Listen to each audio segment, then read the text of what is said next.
Well, that's a quick introduction. We're going to be taking apart a transmission for a 2019 Civic Si. It's the original transmission to the car, and it's had damage in the past. Fourth gear's blown up twice.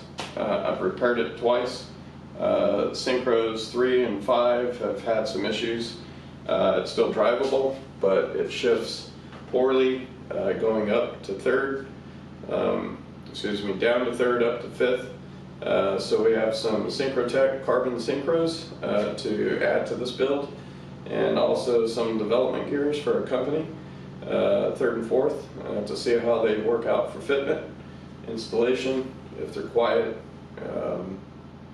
and that's it. So we're going to take this out of a clean storage container. It has no oil in it.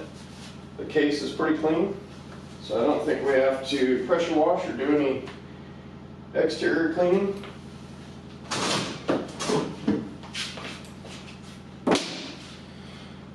So generally, to take something apart like this, if it's clean, you want to kind of knock all the loose dirt. There looks like there's some parts in there that I might want to clean a little bit better. So before I take any parts off, I'm going to want to go ahead and brush the outside of it and clean it off.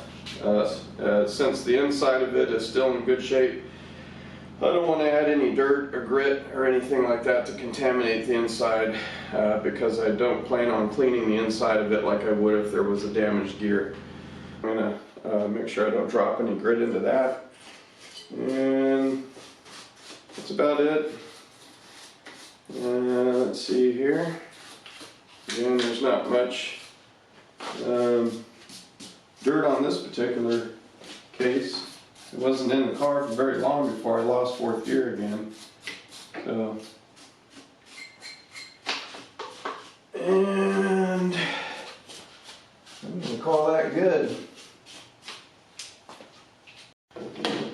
So most of the work that we have to do right now is just pulling some sensors and getting some of the accessories off of the engine case or transmission case. The lower portion is the clutch case, the upper portion is the transmission case. So we'll pull the detent springs. All the parts that see the internals will go into a cleaner container, and some of the stuff like the fasteners will go into a semi-dirty container. We don't want to contaminate the semi-clean parts with hardware that has some dirt and grit on it. So let's just get set up and do that. So we'll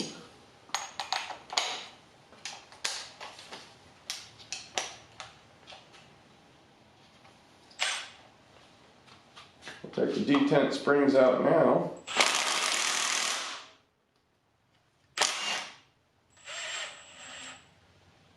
And there's one right there, which they have a ball bearing.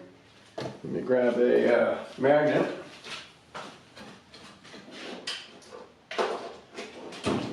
Pull the bearings out.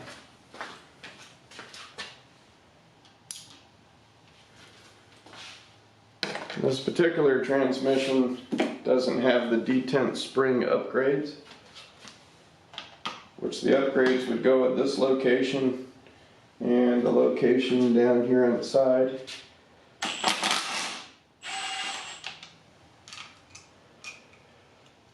There's another one.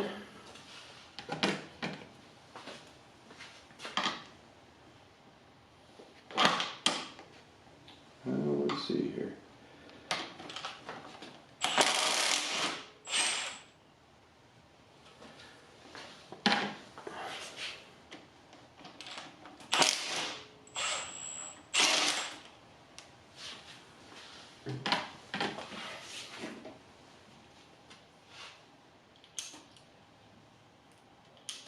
All the bearings are the same size, so they're not location specific.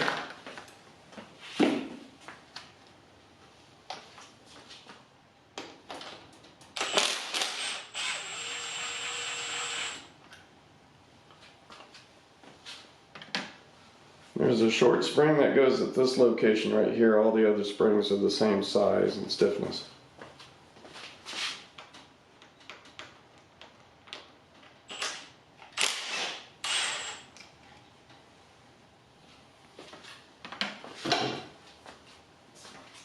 If you're doing the hybrid racing detent spring upgrade, they would go in this location and the one on the side here.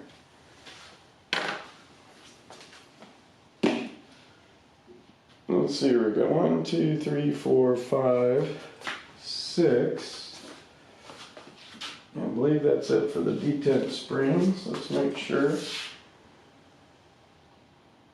Yep, that's good.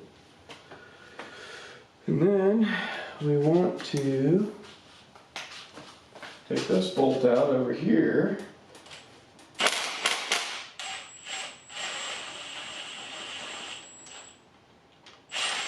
There's a bolt on the side that holds on to the reverse gear idler, and it has to go through the case and into the idler. We'll show that here shortly. There's one just below. It's a smaller head size, and you can leave that in. That's actually supposed to be the inspection fill port to see when the sump is full of oil. You don't have to take that out. So these are the clean parts. And let's see if we can get this other sensor out real quick.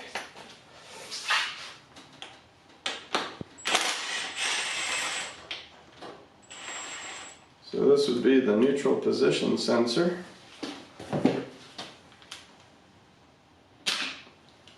Right there, that's what it looks like. It doesn't have the washer on the inside or spacer like the output shaft speed sensor does. That's a clean part. We'll put that in there. And let's see here. We'll get this sensor out.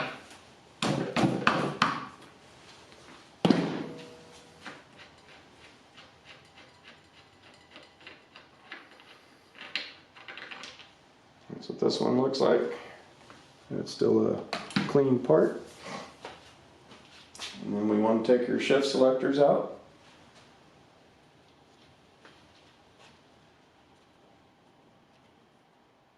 I think that bolt is in there for mounting a bracket that I didn't use on this particular installation, so we're going to leave that in just to keep track of that bolt. It doesn't go through the case into the wetted parts. It was throwing me off for a moment because normally I don't carry that bolt in there because I don't carry that bracket, but I've been using that bracket more as a hook point for installing the transmission. It's pretty handy for balancing the heavy end of the transmission. I'm going to pause the video real quick. There we go. Yeah, that's a nice thud there. Oh. There. I need a thinner screwdriver to help.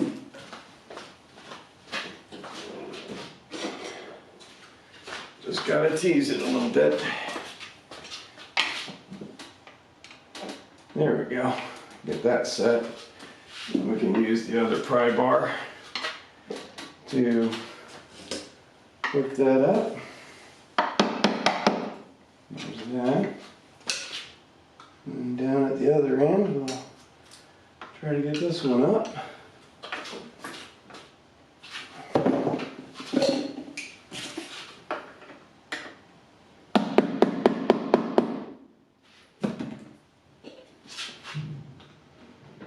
There we go.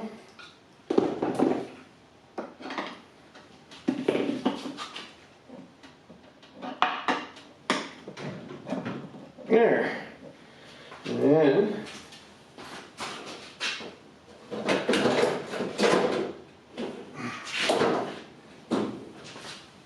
there are some special pliers.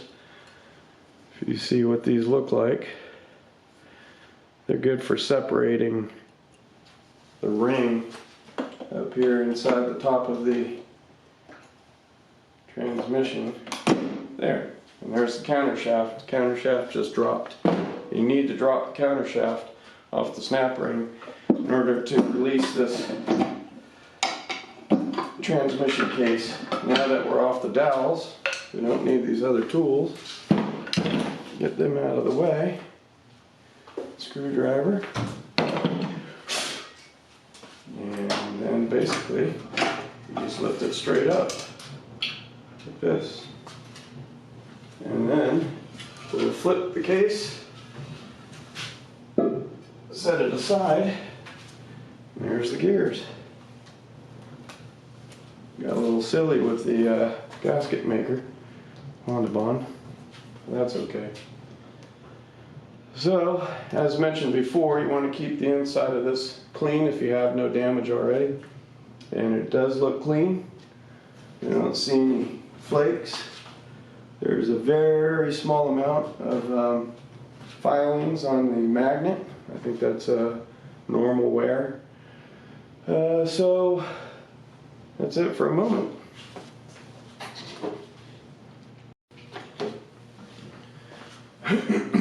So while we were taking the hardware off the transmission case, I had called your attention to this particular bolt here that was longer on the side, and it's got an aluminum gasket here. Looks like a regular washer, but it's not. And it's a sealing gasket. So that goes through the case and goes into the reverse idler right here. And it holds it down. In addition to the bolt, it's lined up for you, courtesy of this shield here, this splash shield, splash guard, I don't know the technical word for it. And basically, you can just move that plastic out of the way and pull it out. It has two little nipples down here, dowels, that fit into the bottom of the clutch case. And then it lines up with a hole in this idler, which lines this threaded hole to the hole in the case. Sometimes when you put the transmission case back on, you have to stick a small screwdriver or some other type of implement in here to just kind of push that hole so that it lines up to put the bolt in. After you final torque the case, that's when you would install that bolt. That's it. So this is still clean, has no filings or anything on it. So we'll put that in the transmission case. Grab a little rag here. So now we've got the little reverse lever that comes off of this lever right here, and it moves the sleeve, the synchro sleeve, up and down to engage reverse. And here's the other shift forks. So we're going to go ahead and remove this lever right here.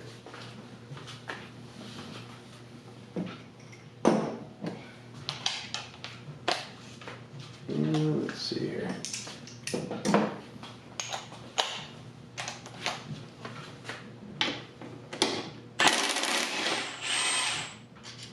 These are clean parts.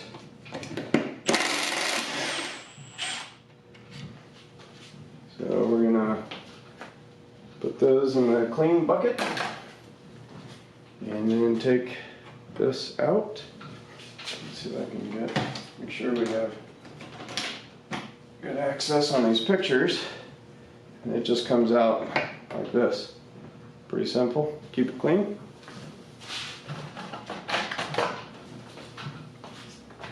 And then this, with some doing, you can take this one out as well. But we'll have to pull this assembly out real quick. Let me see if we got that in the frame. That is in the frame. So we're going to pull this out. This is a little pin that holds the spring and keeps tension on the selector arm. Again, I don't know the actual terminology for some of these parts. It's not that important. And then you got to pull this little shaft out. And sometimes I like to pull it out and keep this whole assembly together. You can see how this looks. And that spring We want to keep that together. If it comes apart, it's no problem, but you have to preload the spring by twisting it and then installing it over this tang, if you will. Keeps the tension on the spring, and then that pin holds it in position so it can get back to center. So we'll put that over here in a clean area. And also we can take this out. So we can pull this out. There's a shim or a washer on the back side. So try to keep all this stuff together in a bearing. And so we're going to pull this shaft a little bit and then slide this mechanism to the side and then take this whole thing as one unit. And there's some bearings. Try to hold on to this whole assembly if you can. There's a bearing right here, a washer, and then a conical shaped washer, cone shaped washer. I don't know if you can see that. But the cone has to go up towards the center or down towards the outside and down on the clutch case. So we'll put this whole assembly back the way that it came apart. I'm familiar with how it goes back together, but if it's the first time for you, you may want to hold this all together. If there's damage, then unfortunately you're going to have to take this whole thing apart and clean it all.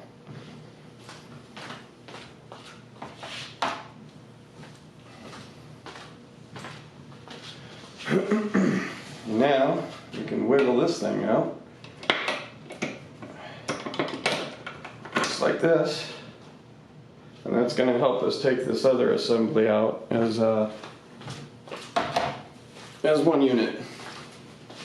This is a bit of a pain in the butt, and if your fingers or hands are tender, you can probably get some gloves. Again, we don't want to drop anything in here that could contaminate this clean area. So basically, you, in some way, shape, or form, grab this whole assembly and wiggle it out. It's almost coming out. Oh.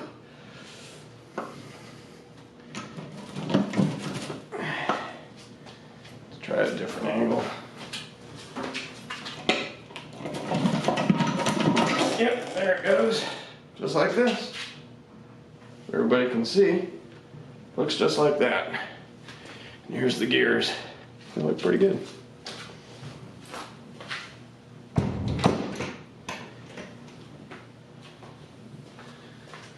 And here's the differential.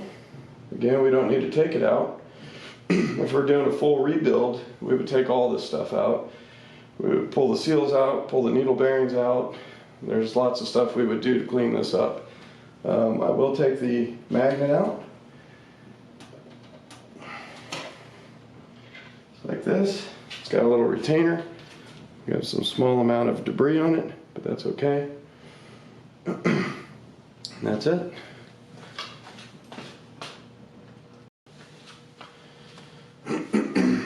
So now that we brought the gear stacks over, we can go ahead and disassemble the shift forks. They just slide right out of the sleeves. These are very specific to the gears that they're in, and so you can't mix and match and screw them up. Basically, you're looking for alignment with these grooves right here, and then these the bottom of these shafts should line up because they all drop into the same hole depth, so you can just take them all off one at a time or as a group. This is the counter shaft. This is the main shaft because it connects direct to the engine. And if we turn them around, maybe it'll be easier to see. Also, it stands up real nice on its own. It stands up like this. This is how they would install that. So So there's a synchro here. So let's see here. We got, let's see, first, second. Nope. So this would be first gear, second gear, third gear, fourth gear, fifth gear, sixth gear. And then opposite of that, you would have the output to the ring gear, the final drive, if you will. And then you have first gear, second gear, third gear, fourth gear, fifth gear, sixth gear. That's how they would mesh. It's nice to give a good feel to the synchros, to understand what a good synchro feels like as it moves up and down and engages. Get that feeling figured out. Bearings, should know what a smooth, fresh bearing feels like. These bearings were replaced in the last rebuild. So here's another synchro set.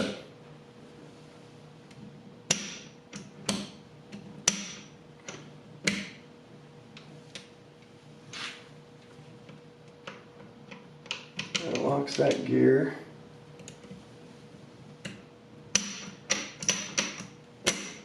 There, that one goes down like that. It took a little effort. It's one of the reasons why tearing this open, it slides up. Yeah, so that would be first, second, third, fourth, fifth, sixth. And I said that I was having trouble in third. So there might be some issues in third. And then we'll see. Wish they're a little easier, but we'll check them out.